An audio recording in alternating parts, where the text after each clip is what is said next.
You're listening to How I See It, hosted by Han. You guessed it, that's me. I am here to motivate and inspire you with guests from all different industries and backgrounds. So get ready for personal stories of success, of growth, full of highs and lows, and of course, unapologetic realness.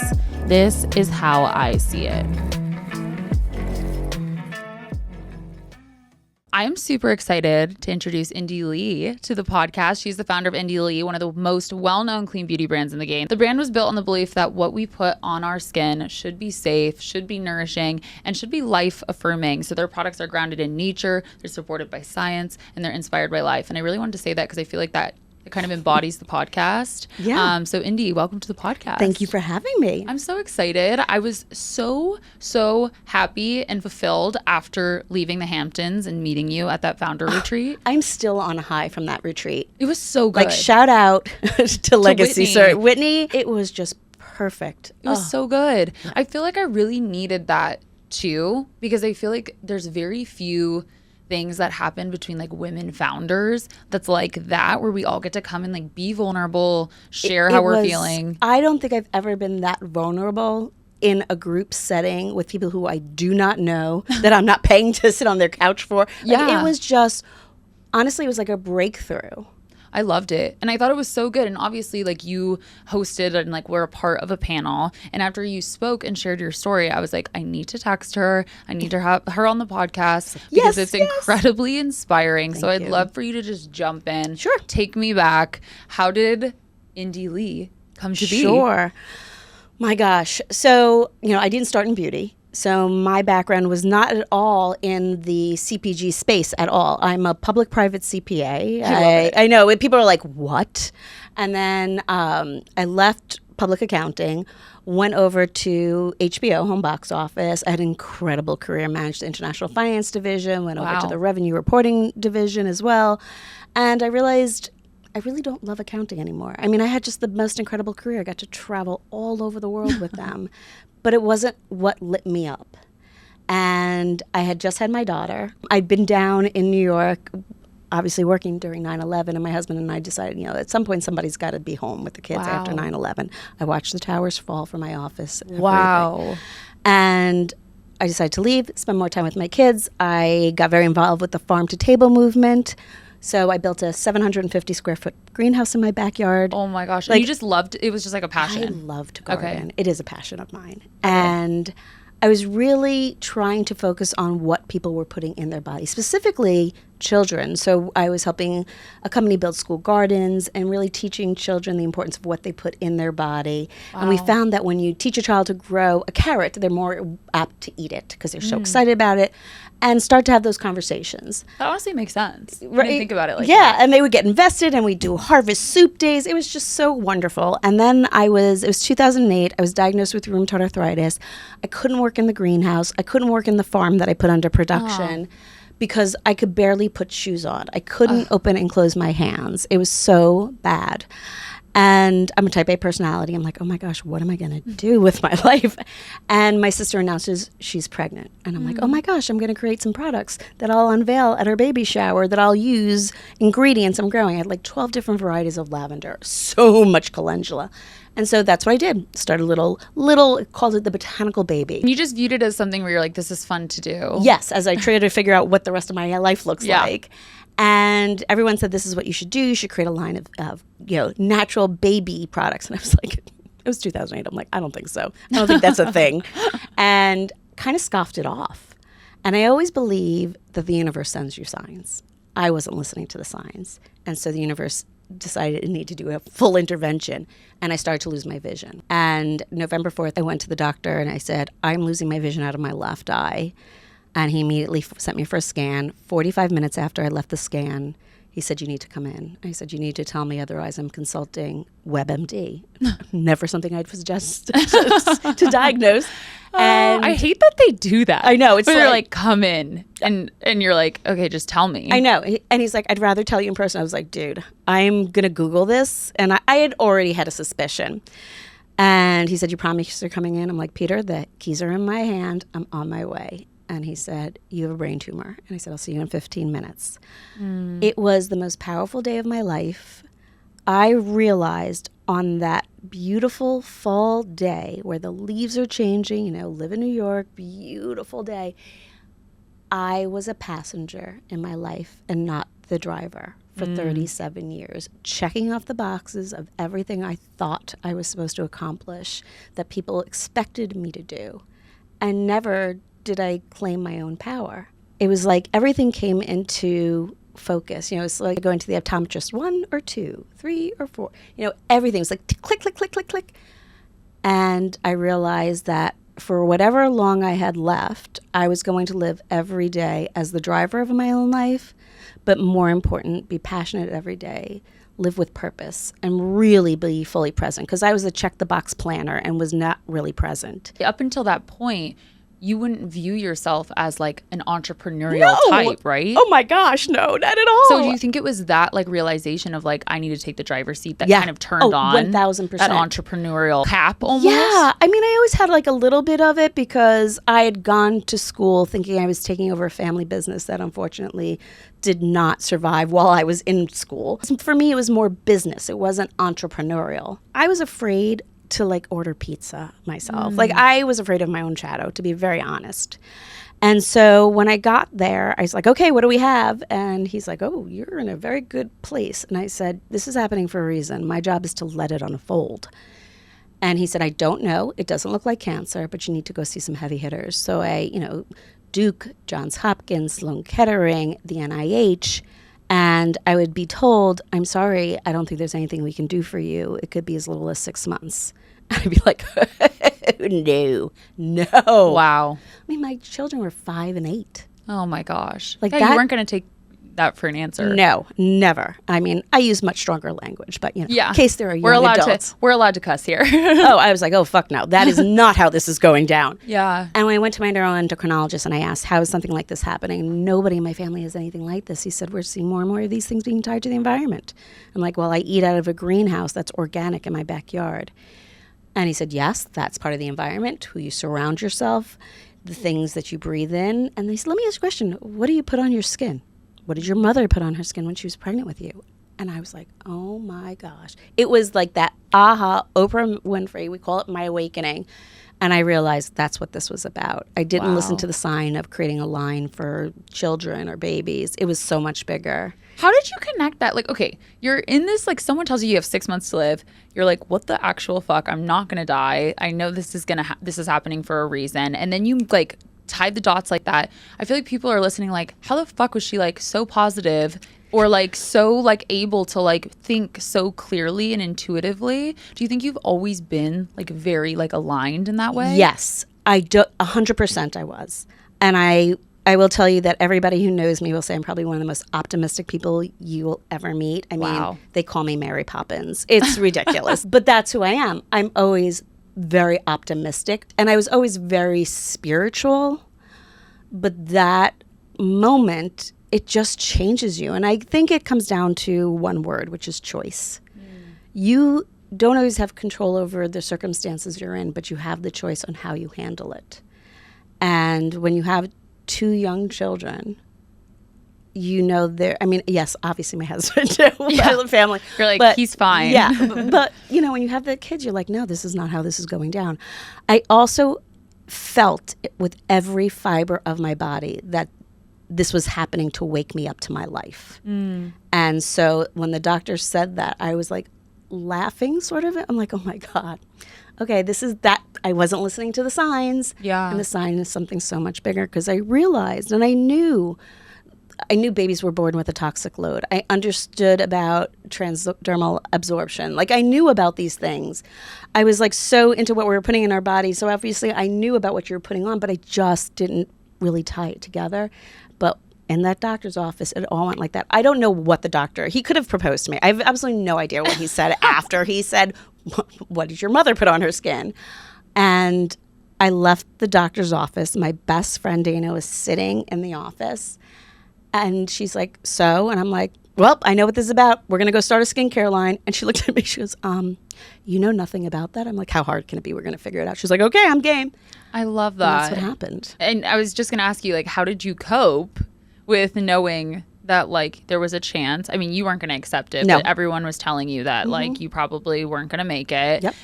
You coped by starting a business. Probably not what most people do in hindsight. Honestly, I feel like I would be that person. I think you might be too. I kind of feel like the women that we met, like I feel like Yes. that's all that. Did everyone think you were just delusional? A lot of people did.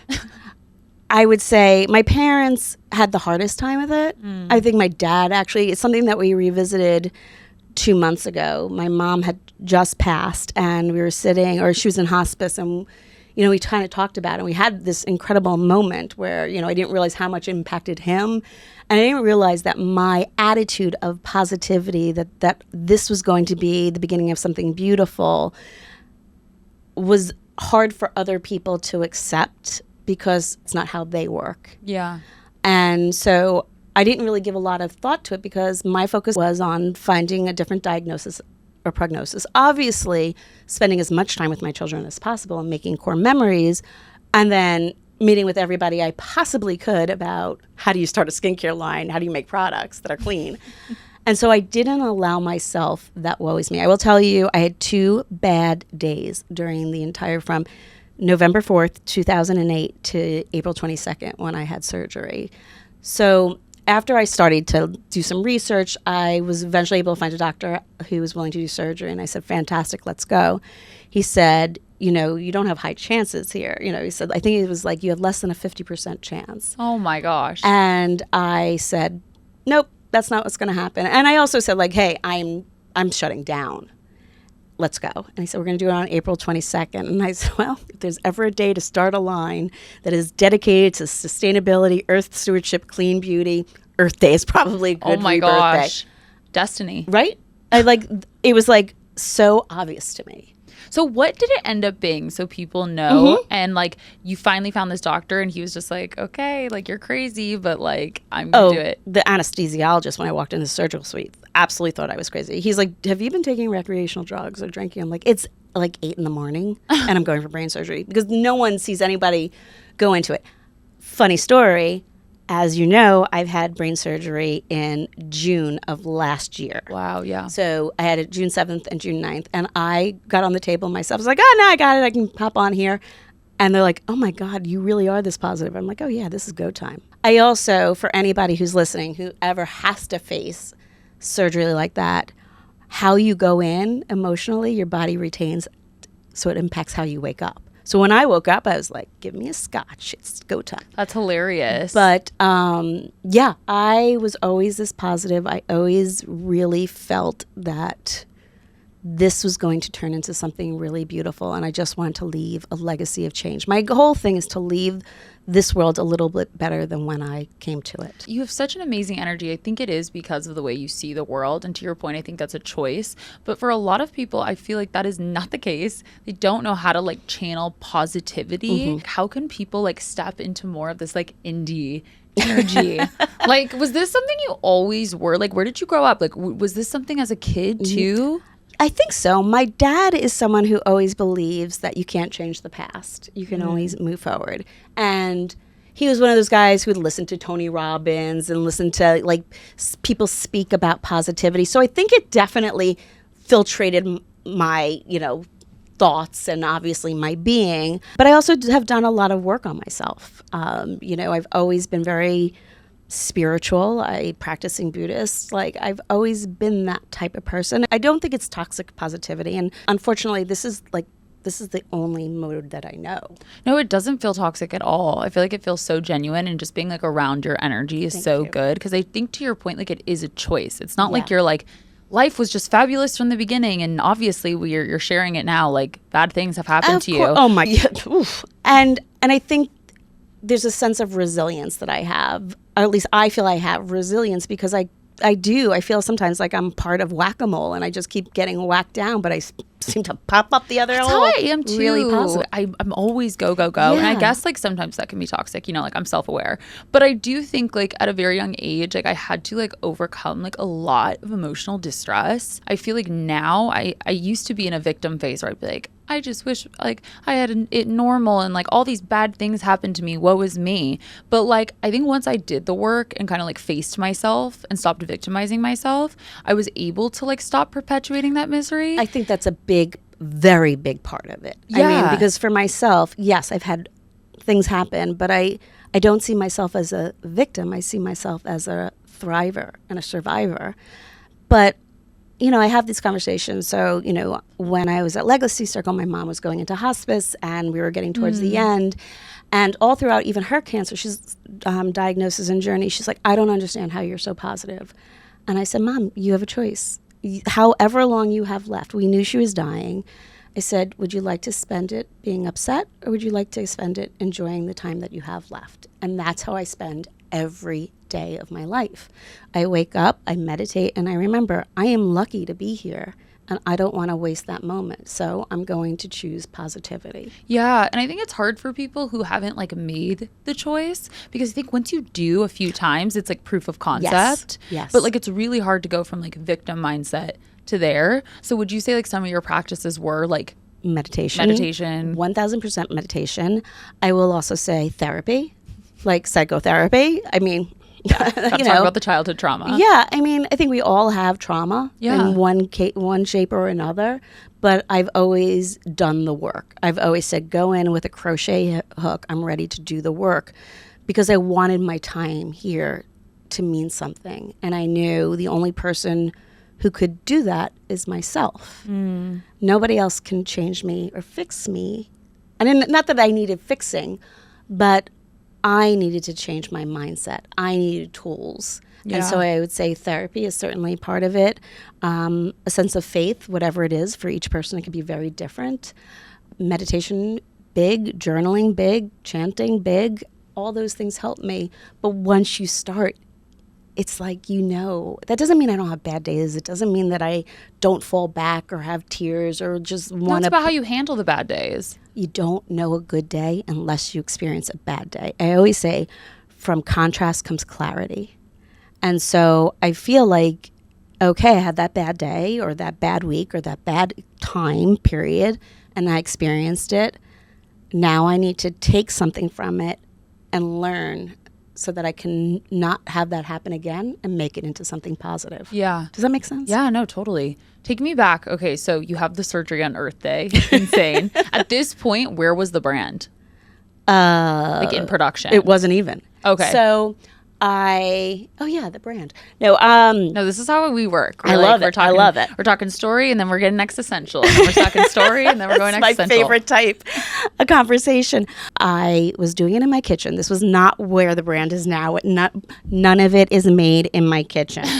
But I was literally like making things in my kitchen, you know, being like a little kitchen chemist. Yeah. And then I also started to realize this is, I think, a little bit bigger. And I wanted to make something that could be a national, international brand. And so I just kept going. Like, you know, I brought additional people into the company. I asked for help where I needed it. I knew nothing about marketing. I knew I really didn't know much about sales. I actually went, and after surgery and after healing, I worked in a co-op so I can learn the retail business because I knew nothing about it. So when I woke up from surgery, one of the first calls I made was to my friend Matt, who was helping with the website. And I said, okay, well, I made it. Turn it on in 2 months because I didn't want to start something if I wasn't going to make it. Yeah. And so 2 months later, we turned on the website. My mom. That's so crazy. Yeah, like, I'm alive. Let's turn it on in 2 months. That's literally the conversation. So funny. You're like, yeah, I've been telling everyone this entire time that I'm going to be fine. Oh my! I woke up. The first things they said was, "I can see." The doctor came in, said, "We got everything. Welcome to the rest of your life." And I think my heal time was so much less because I was in such a great place. But you have to realize, going into this, I had 100% closure. I said goodbye to everybody. I tightened up any loose ends. I mean, I called ex-boyfriends from high school. Oh my God. I did it all. That's crazy. I took accountability for anything. Wow. So you woke up feeling like, oh, I've done all the work and I am ready to roll. Yeah, I did. Wow. And how long till the brand was like up and running, you guys started selling, you were like, I knew this was going to happen type of moment? Like what was the moment where you were like, oh, That was what I was trying to tell everyone. So 2014, we were in a number of like small boutiques and things like that. We got the opportunity to do a trunk show at Henry Bendel's. Oh, R.I.P. We did incredibly well. Oh. And they kept inviting us back for more trunk shows. And then they finally said, we love your brand, but it just aesthetically didn't match.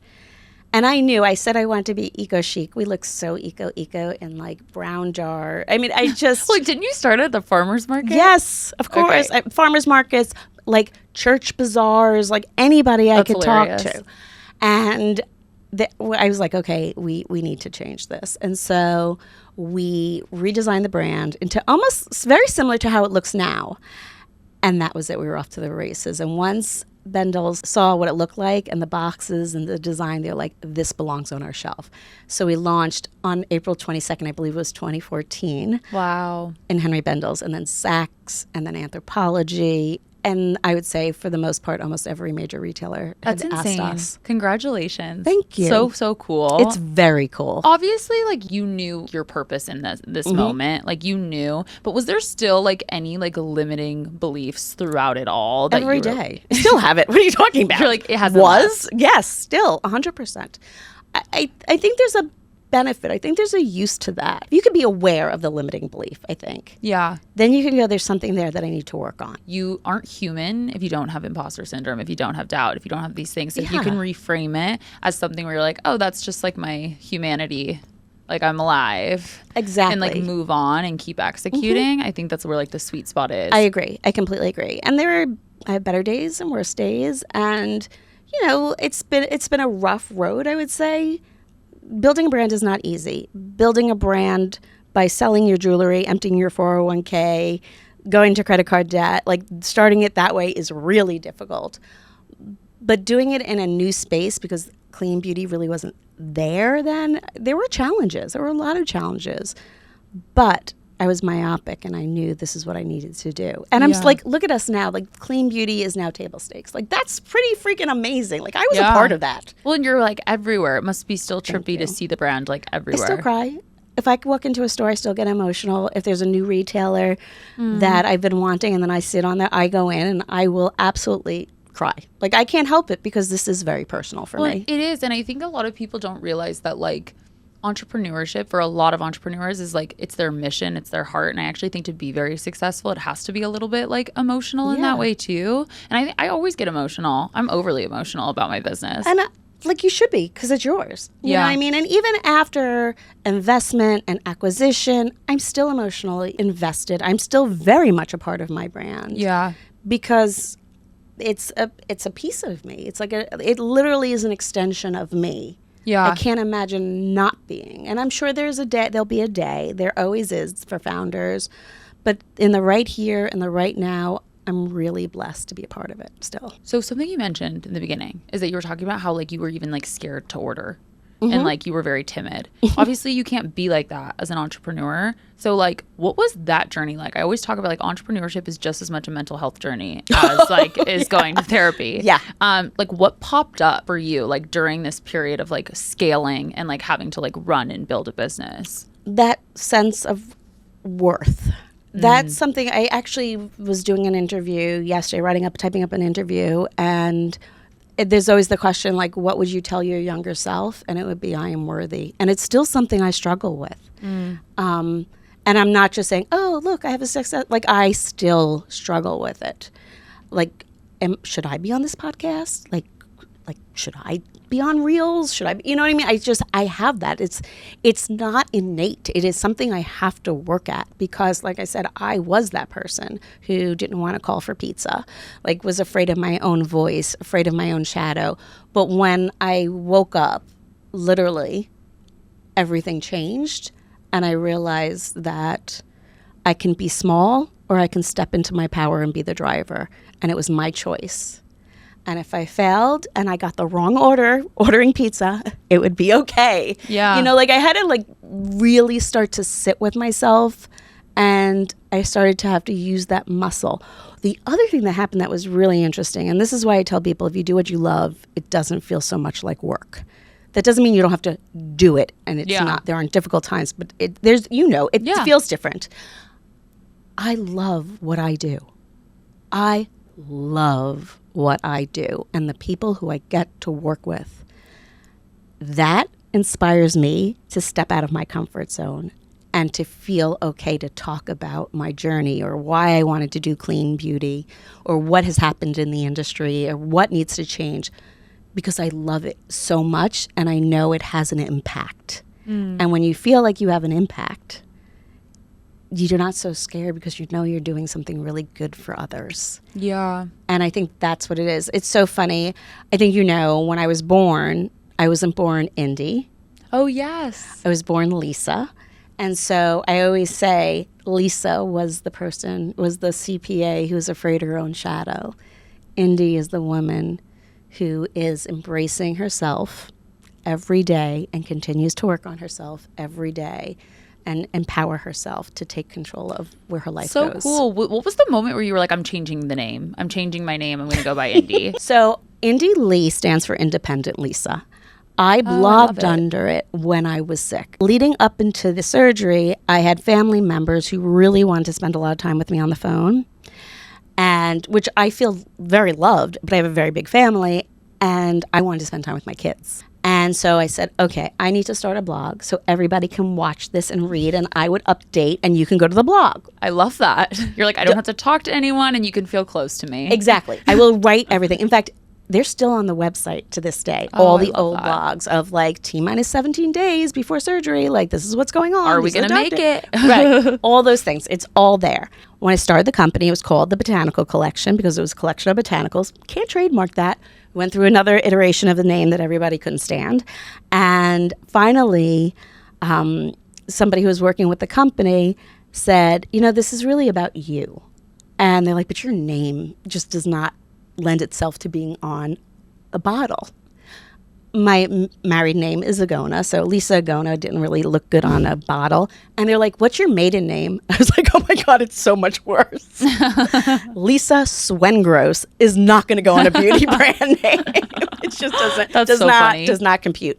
So I was like, okay, am I going to be like Lisa Mills? Like, I don't understand. And I'm like, well, I blogged under the name Indy Lee, Independent Lisa. And they're like, that's it. That's the brand name. That's your name. That's so cool. And I changed my name. I'll never forget. I came home. I was like, you may call me Indy now. We were sitting out. Because you go by it now, too. Legally. Oh, it is the only name I have. I love that. It's like so symbolic of like actually like you stepped into like the highest version of yourself. 1,000. My social security, passport, tax. Wow. I mean, all Indy Lee. Were there any moments that were like low? I've interviewed a lot of entrepreneurs, and then I'm obviously one myself. Things are going really, really, really, really well. You have to pivot. Really, really well, pivot. And I think that can happen like in the business, but also mentally. There were a ton. There are so many.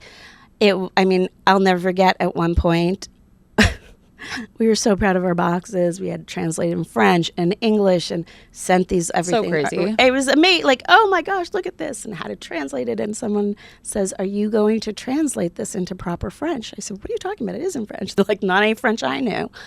Someone had not done a solid. So all of our bottles and boxes needed to be redone and rescreened. And I was like, oh my God. And here is the end of the brand. Like, because we didn't have money. There's no funds. Yeah. I hadn't taken a paycheck in like 10 years. Yeah. So there were a lot of times, or how are we going to make the payments? It's challenging. I always say it takes 10 years to be an overnight success. Like there is that saying, and there is so much truth to it. I mean, I didn't take a salary until 9 years in. Well, and I think especially with social media, people only see like the end product. Yeah. They don't see like the years and years and years. And especially I think because of that and the way social media works, you see like one or two exceptions where they like build a brand and it just blows up. Yeah. And for most people that doesn't happen. Correct. And I mean, listen, we've had our difficult times too. And really difficult times, and a lot of times where I've said, I don't know if this brand is going to continue. And then what do I do? Like I changed my name. I changed everything about myself. And then I realized I didn't change it for the brand. I changed it because I stepped into the higher version of myself that I wanted to be. And that's what helped the brand. Yeah. And so I had to keep that mindset even up to, last year I was very lucky, acquired in 2024 in July. I was actually in the hospital when it happened. and was acquired by American Exchange. And again, the universe steps in. Was that hard though? Like obviously that's the goal, right? Like you want to like get bigger and bigger and bigger and you want to like sell, but like it's also your heart and like your brand. Yeah. And like how did you navigate like having to give over the reins almost and surrender a little bit of your vision to like help grow and like elevate? This one wasn't very difficult, though, going with American Exchange. When we had an investment come in, that was difficult because that was giving up control. That was a big shift. That was very difficult, very difficult. And I can't say it was the easiest of 8 years through that process. Yeah. And then last year, I thought that this would be the end. And then American Exchange came in, and I just, watch out, world. There's so much more to come. It's so exciting. You brought up that a lot of people don't realize how much agency they have. And I really resonate with that too, because I feel like whether it's like your career or your mental health, people do not realize that they have like choices like we talked about, but there's a lot of agency that we give up. Well, I literally had to give up control. First of all, like I wasn't calling the shots anymore. You know, somebody else was, and I had to trust that they were making the decisions that were best for the brand because they were putting the money into it. Yeah. It was hard when I did not always agree with decisions, but this is who you have to be. I was the face, you know, I was still involved, etc. But that was very difficult. And it was very lonely, I will say. I don't think that I was the best version of myself even during pieces of it because I felt like I was losing some piece of myself. And then I realized I'm the only one who can allow that. And ironically, it's so universe loves me. I'm telling you, we are tethered. But I really think that's why I started getting sick again back in 2023. And then 2022, 2023, really difficult time.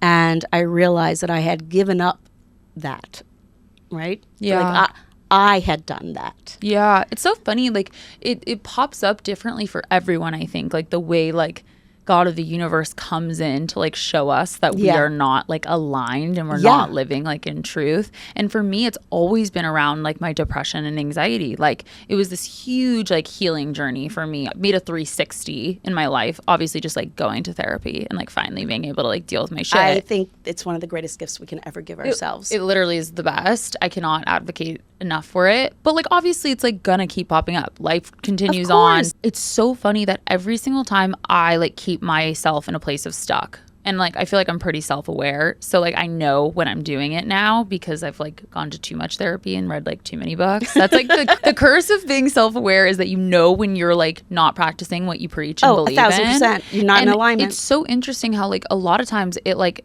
goes back into the form of like how you originally like discovered things. Yes. Because like my depression and anxiety and like suicidal ideation, like the really dark stuff starts to pop up. And I'm not scared of it anymore, I think, because I'm like, you are doing something that is out of whack because it's happening again. And for you, it sounds like it's like physical sickness, which is awful. Apparently, I don't listen to the talk in my head enough. So it has to come that way. Has to hit you. Yeah. So I started to realize that things were not well in my body. It felt off.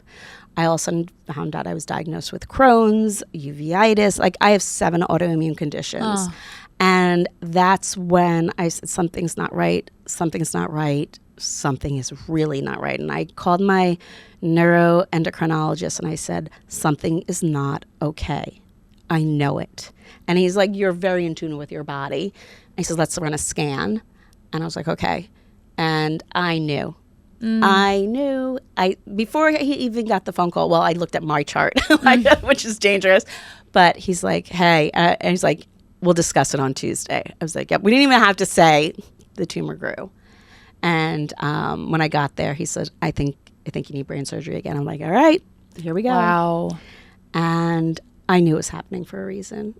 I knew it was because another chapter of my life was going to kind of die, but then another part of it would be reborn. Yeah. You know, I've been doing a lot of thinking about that recently. And that's what I've really come to. Like, when these things happen, it serves me. And I have to allow it to unfold. But what I realize is I need to let go.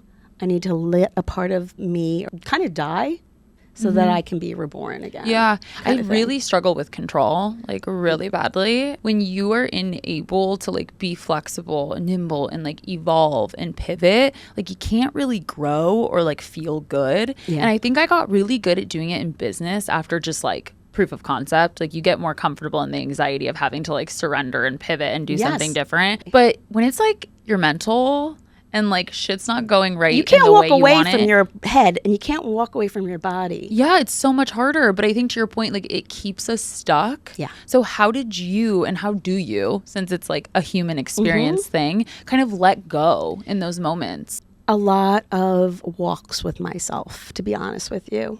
Movement helps. Yeah. And I don't work out, obviously. Shut up. A lot of movement. I took a lot of walks, a lot of soul searching, a lot of meditating, a lot of crying. A lot of crying. And I'm not a crier, but I realized that that was a form of release. Yeah. And then I had to get real with myself and say, what's important? Go back to basics. Why did you start this line? What is your purpose? What is your passion? And things are okay to shift and change. We're not meant to stay stagnant. So it's time to start evolving. Yeah, I feel like at the moment I like stopped being scared to like get curious about like why was the moment I started growing too, because I saw myself like trying to control everyone and like the relationships in my life and the way things were going with different people, whether it was romantic or interpersonal or with my family. And it like forced me to reconcile, why are you trying so hard to control everyone when you could actually just be looking at yourself? And I feel like it's a form of avoidance. Like if you try to 100%. control everyone and every single thing, you don't have to like ask yourself why it means so much to you that these things are controlled. Exactly. And I think that's why we do it, right? Yeah. Because it takes a lot of work to self-reflect and then make a change. Yeah. And I think that you're absolutely right. I think the form of control, which is people pleasing for me and making sure everybody else is happy, I don't check people for gaslighting or any of those things. I take ownership like, well, it's me. It's obviously me. Instead of putting boundaries. The people pleasing was trying to control the situation so that I was keeping the peace or something. Yeah. Instead of realizing something needed to change. Yeah. Because I think people want like the hack, right? Like the fix. So like, how do I make this feel easier? It gets easier with time. Yeah. But it's still hard. But you have to do the hard work. Because when people talk to me like, you're so optimistic. Well, but that doesn't mean I don't do the hard work. That doesn't mean I don't cry. That doesn't mean sometimes I don't have that anxiety. The difference is that I've done so much work, I can start taking things out of my toolbox. Instead of it taking 5 years to process something, I'm able to process really quickly. Yeah. Yeah. When you've gotten comfortable asking yourself questions, I think people are not comfortable in their head. I think so. And I think people sometimes don't like to take accountability for their own thought patterns because it's really hard. It is. No, it's really hard and it feels foreign. I talk a lot in the podcast about how like healing and rewriting our like negative thought patterns, whether it's in entrepreneurship, mental health, romantic relationships, is essentially like going against the thing that feels authentic, even though the thing that feels foreign is probably aligned with our authentic desires. I want that on like a flag or something. That is beautiful. I'm going to put it on a sweatshirt or something. It should be.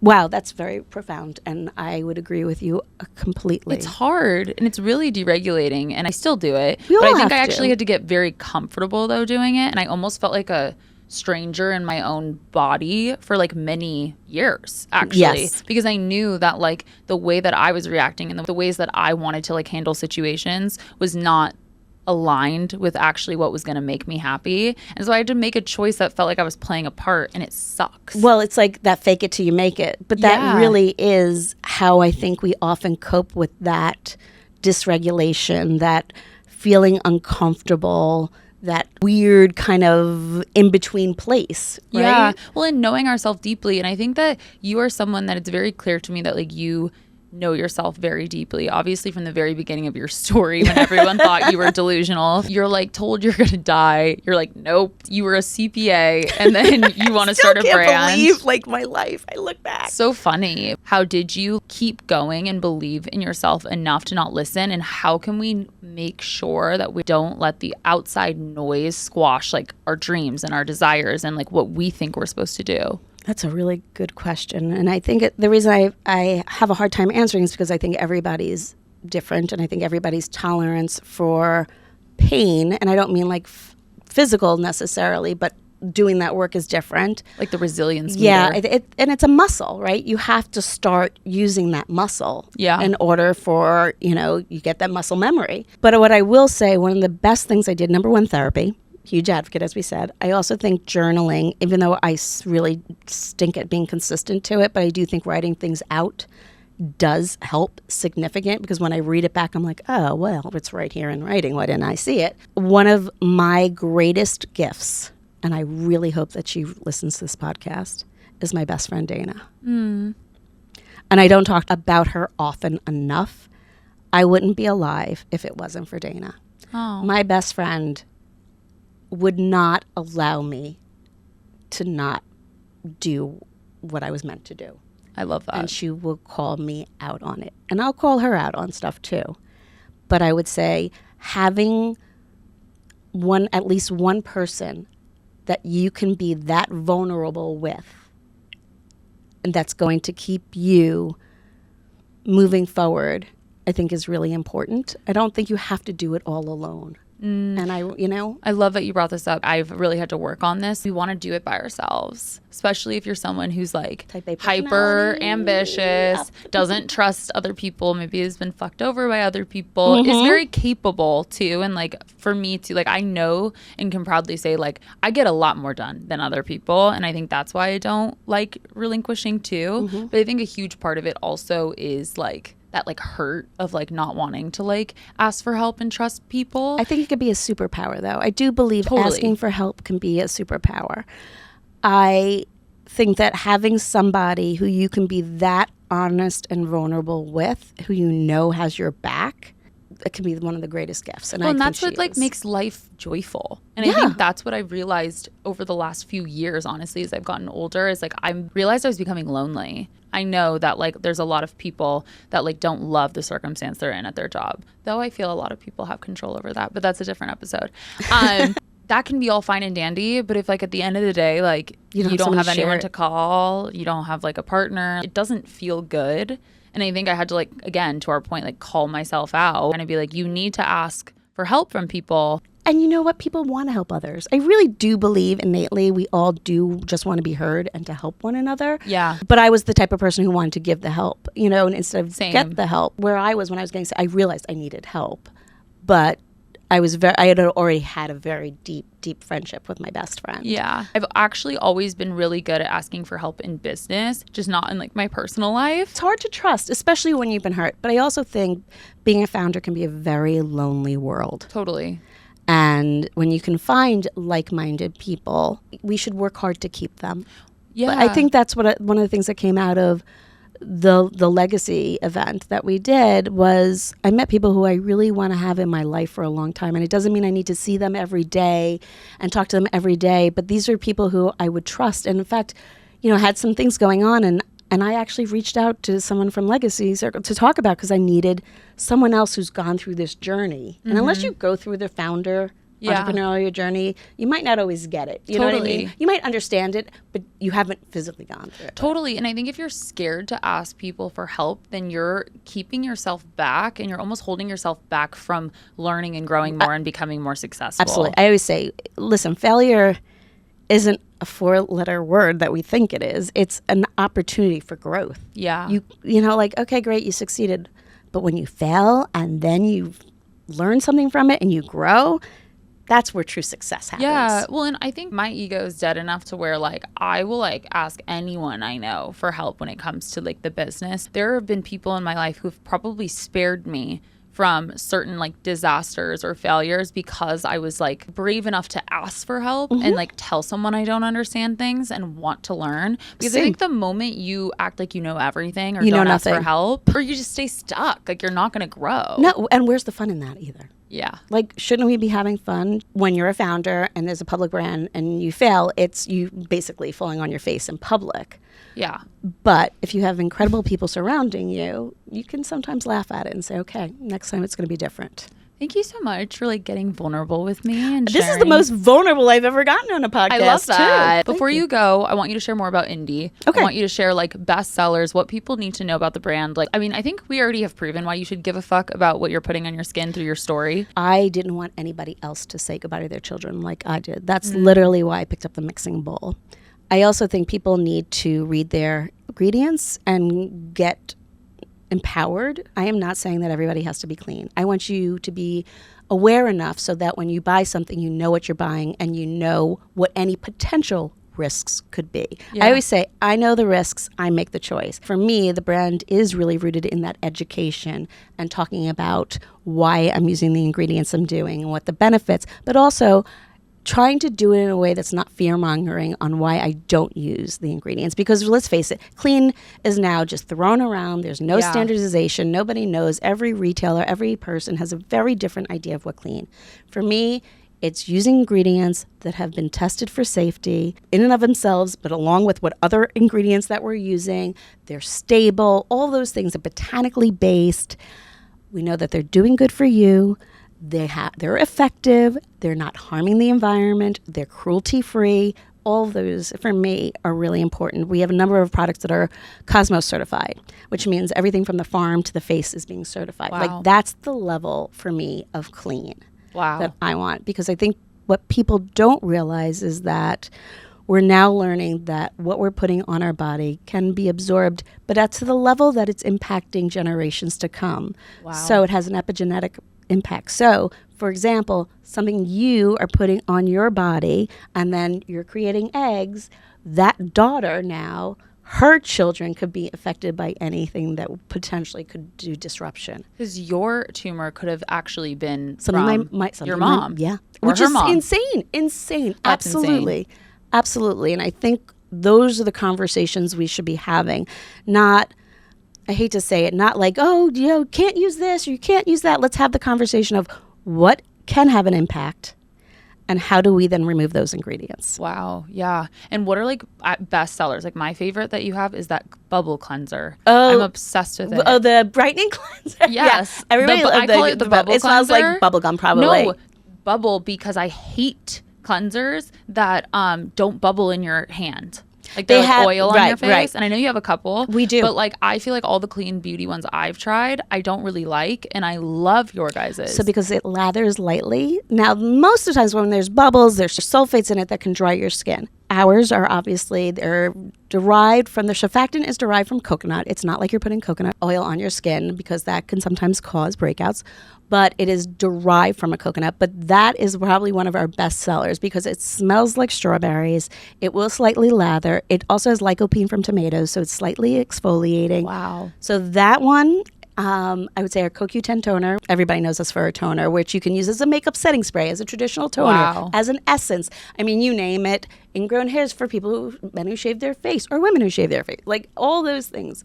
So I'd say the CoQ10 toner and the brightening cleanser are the gateway into the brand because it's such an incredible sensorial experience. So good. It's so good. Congratulations on everything you've built and how far you've come. Thank you for having me. You're kidding me. Of course. I ask everybody who's come on the podcast, looking back at your journey, everything you've been through, the careers, beating death, building the brand. I like look back like 3 times. I must be like Morris with I think you're 9 invincible. Lives. 3 times. I think you're invincible. Defied death. This is insane. How do you see it looking back at it all? I see it as a blur, quite frankly, because it's just like you blink and it happens. But I see it as the most profound gift that I have been given because it has allowed me to step into myself. I love that. And do the work to become the best version of myself. And by the way, I'm still a work in process. It's still happening. I hope this is not the best version of myself. I hope there's even better ones to come where I can do more magical things. I love that. Thank you so much, you. Indy. Please share where people can follow you and then follow the brand and find the brand. Sure. For following me on Instagram at Indie Lee, INDIELEE. And I just started Substack. I can't believe I'm saying this. Oh, but I'm just starting it. I will say, like, Jess kind of gave me a little push. Yeah. And that is Indie Lee, or the Indie Edit, because I am literally in the process of editing my life. Oh, I love that. That is where I'm going now, is really leaning into longevity and how I can edit my life to become the best version. So Indie Lee, or the Substack, the Indie Edit. The brand is at Indie_Lee.